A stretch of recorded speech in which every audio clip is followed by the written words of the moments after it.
Hey there, everyone. Ervin here with a breakdown for the recently buffed MG-206 heavy machine gun in Helldivers 2. This weapon has been going through non-stop quality of life improvements and buffs ever since it was released alongside, at the time, the infinitely more popular Queso cannon. And I will not stop calling it that. There is no debate that the HMG on release was a clunky mess of a support weapon that only found niche use amongst the community. But after all the reworking, how good is it really? Well, let's take a look at the technical specifications, target effectiveness, and damage breakpoints to find out. As is the case with all of my breakdowns, all thoughts on viability and testing was performed on difficulty 9 Helldive, giving you the most accurate information on how these weapons hold up in the endgame. Let's first talk about the handling mechanics behind the weapon. Starting off with the not so good parts, the HMG has some of the worst handling in Helldivers 2, with an extremely slow swivel speed similar to weapons like the Eruptor, Jar 5, and pre-buff Diligence Counter Sniper. This makes it difficult to snap between different targets quickly, although by overcompensating your aim, you can force the weapon to drag over the enemy slightly quicker as a result when needed. It's also worth noting that while the PH-202 Twig Snapper and PH-9 Predator armors do not seem to work currently, the peak physique passive on these armors should in the future improve the handling of the HMG, allowing for much more rapid target acquisition. Through its various quality of life improvements, the HMG has also gained a third person reticle where it previously had none, as well as had its red dot sight cleaned up a bit for a more clear picture while utilizing first person, which I'm extremely thankful for on both accounts, as these two factors were pretty miserable. I don't recommend using the weapon much in first person, however, as the sight is still off center from where the rounds land, sitting well above where the shots will connect, making it pretty useless overall, not to mention the intense muzzle flashes that blind the user for utilizing it. So, yeah, stick to third person with this one. Recoil wise, I don't have the usual abstract useless recoil numbers that Arrowhead decides to share with us in game due to how they feel you don't need to know anything at all about your support weapons beyond what you can feel out as far as our in game available information is concerned. Good news though, instead of that, Zeddy tracked down the real recoil values hidden behind the scenes as seen here. The HMG has a horizontal drift value of 50 and a vertical drift value of 80 points, with a muzzle climb value of 15 horizontal and 30 vertical. While these numbers don't mean much on their own, we can then use them to draw comparisons like this one. On screen now is the recoil statistics for the basic Liberator rifle. Comparing the two, we can work out that the vicious recoil we feel on the HMG is due to the fact that the weapon has more than 3 times the recoil of the basic Liberator per shot, with the ability to crank the RPM higher.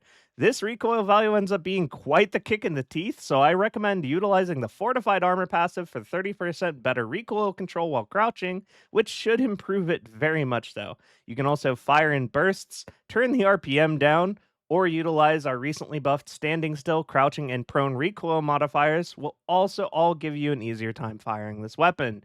You can, of course, also always rely on dragging your aim down hard compared to what you're shooting at to stay on target as well.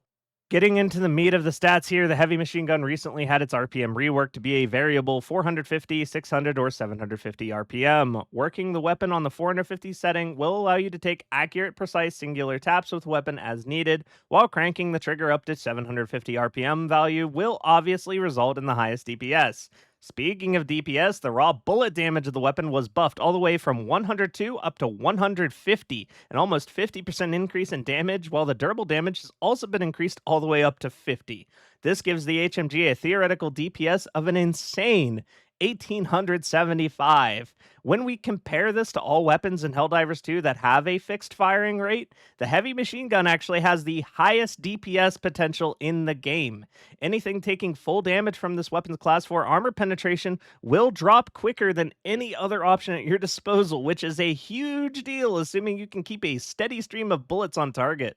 Reloading speed-wise, the HMG got a pretty significant buff in this regard, only now taking 5.5 seconds when reloading from empty, or 3.9 seconds when performing a tactical reload animation with a round left in the chamber, shirking the need to rack the charging handle.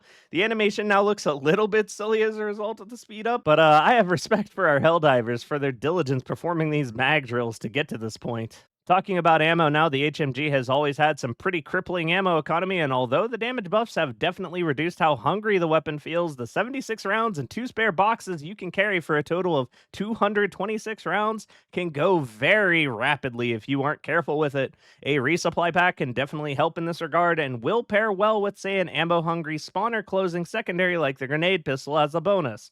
Resupplies, of course, give you 2 spare boxes back, and mission crates will give just one. Overall, the ammo economy is poor, and I suggest accounting for this drawback in your loadout or sticking near a teammate that has a supply pack. Stagger wise, the HMG did receive a buff, now sporting a 20 stagger value and 20 pushing force value. This is, however, not sufficient for staggering some of the meanest enemies in the game, such as heavy devastators, which is a shame. It's only enough to cause some flinching that can actually make it pretty difficult to land follow up shots as a result. Unfortunate, but we can't have it all, I suppose. The muzzle velocity of the HMG is 980 ms, with a damage falloff of about 10% by 100 meters, which is pretty average damage falloff for the most part. Basically, expect to spend an extra bullet when firing on any targets more than 50 meters away, which shouldn't be an issue considering the red dot is misaligned and you have no variable zoom to work with. Of course, sound profile wise, the HMG is not quiet, getting the attention of enemies well over 50 meters away when firing it. It does, however, pair pretty well with the crossbow's spawner closing and stealth utility, though. That'll about do it for our technical specifications, so let's talk about the damage breakpoints against the automatons first, as this feels like the faction the weapon truly shines brightest against by far. Light bots, obviously, one hit to the torso or head sends them on their way. 150 ballistic damage is far more than their frail, inferior mechanical bodies can handle. Devastator packs feel fantastic to take on with the HMG after its buffs. Take your pick from one shot headshots, 4 shots directly through their medium armor breastplate, 3 stomach shots, or 4 leg shots. The TTK, no matter how you approach this, is one of the most rapid in all of Helldivers 2 and will not be disappointing. Scout Striders get ripped to pieces through the front in 7 shots or just 2 to 3 shots to the pelvic region between the legs. In the heat of the moment against groups of these, it can be a bit cumbersome to aim for this area or ammo intensive to take them out through the front plate. So, not a bad idea to swap off to an explosive primary or grenade pistol for these as needed. Berserker packs are shredded by the HMG, going down in 7 hits to the body or legs, as well as to any 2 headshots that happen to land. While this can go through your limited ammo relatively quickly, this is in fact why we brought the supply pack. In the event you chose not to do that, having a primary that handles these easily, like the Plasma Punisher, can be wonderful for saving some ammo. Hulk's heads are susceptible to the HMG, although landing the 4 shots to do so will require close proximity or relatively careful aim. Stun grenades make this light work to achieve, however, and if nothing else, you can disable their legs in 18 hits, each of their arms in 13 hits, or destroy them through the heat sink pretty easily in only 10 hits. All in all, the HMG keeps up with its peers when it comes to Hulk clearing potential, which is great considering how effective it is across the board against everything else.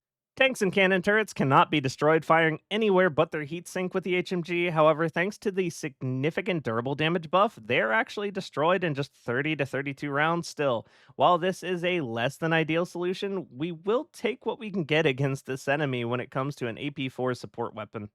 Gunships can be destroyed relatively easily by the HMG, although its lower muzzle velocity will require you to lead the target ever so slightly while doing so. Thankfully, we do have tracer rounds loaded into the weapon, so it's easy to adjust to get on target. The main body can sustain up to 29 hits, while any of its 4 thrusters will see it eliminated in just 9 hits. Keep in mind there is no damage overlap between the different parts of the gunship, so precision is key here. Might want to slow it down a bit to save on ammo. Factory Striders are one of the highlights for the heavy machine gun, which is incredibly rare when it comes to any weapon in our arsenal. The front guns break in just a few bullets, and the Strider itself falls quickly when firing into its fabricated doors, taking only 24 shots to break through its 1200 health. This happens in the blink of an eye when running on 750 RPM, and given the size of the target, recoil control proves to be zero issue while doing so. By far one of the most satisfying maneuvers in the entire game. Well, the HMG is looking fantastic as far as the bots are concerned, but how about the terminids? Terminid swarms do not give nearly as much value as bots when it comes to utilizing armor class 4 penetration weapons, unfortunately, and you are punished when it comes to chargers and titans for not bringing something able to penetrate class 5 or higher. Between the lack of ammo and difficult target reacquisition on swarms, as well as low value in regards to class 4 penetration, this leaves the heavy machine gun overall feeling a bit out of place in any loadout compared to bringing most other options. options. That being said, let's cover the breakpoints to be thorough. Scavengers are, of course, splattered in just one bullet and almost feel like a waste of ammunition if it wasn't for the HMG's overpenetration, causing the bullets to fly right through it into targets potentially behind them. Overall, not what you want to use the weapon for, though. Hunters escape a one-shot kill to the body hanging 25 HP too high, but will die to one headshot. This can make double tapping in swarms, while a bit uncomfortable, manageable at the very least. Warriors lose their heads in just 1 to 2 shots, entering a bleed out, or are eliminated by 3 body shots. You'll probably notice a trend when it comes to the terminid chaff that you'd get similar or better results utilizing any shotgun here instead. Hive guards give us a bit of value finally, being taken down in 2 hits to their little faces under the front plate, 4 hits through the front plate, or 4 hits to the body. Pretty quick, easy kills on these, which is nice. Brood commanders continue to give us some value, losing their heads in just 3 shots and entering a 300 HP bleed out. If you can't get an angle for the headshot, however, they will go down in just 9 hits to the body all the same. Pretty comfortable clear for these. Nursing spewers get completely owned by the heavy machine gun, being taken down in just 2 to 3 headshots or 7 shots to the squishy bodies. This makes fighting hordes of these relatively easy thanks to how large the targets are. Pretty much no issue staying on target here. Bile spewers, funny enough, are eliminated in the exact same amount of damage thanks to their higher armor value still being insufficient to stop the HMG. Think this is the first time this has happened on a breakdown.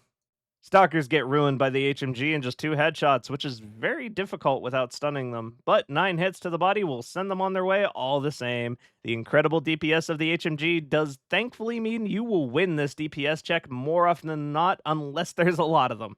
Shriekers get one shot, even to the wings, by the heavy machine gun, although snapping between targets is very difficult, and the lower muzzle velocity makes leading the shots a little bit of a pain point. You can destroy the hives as well with the HMG, although it is very expensive on the ammo, and I do recommend not using it for this. Chargers outside of the leg glitch are impervious to the HMG besides the rear squishy bit. This is destroyed in just 17 hits, causing a terminal bleed out. Is a pretty consistent way of dealing with them. A stun grenade and a barrel stuffing eliminates them extremely rapidly. However, you would definitely have an easier time using, say, a flamethrower or recoilless, or the list goes on and on.